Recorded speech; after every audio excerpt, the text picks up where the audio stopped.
আল্লাহর নামগুলো ধরে যদি দোয়া করেন আল্লাহ ওই দোয়া ফিরায় দেয় না। সুবহানাল্লাহ বলেন।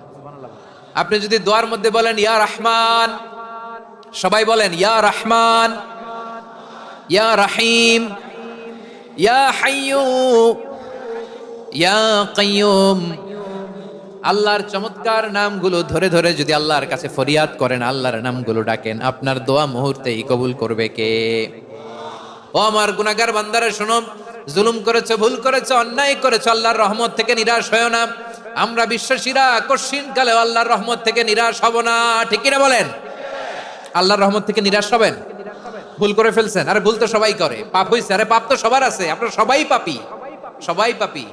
যত পাপ হোক, ভুল হোক, অন্যায় হোক, অনুতপ্ত হয়ে তওবা করে ওযু করে জায়নামাজটা বিছিয়ে সেজদা দিয়ে চোখের পানি ছাড়েন।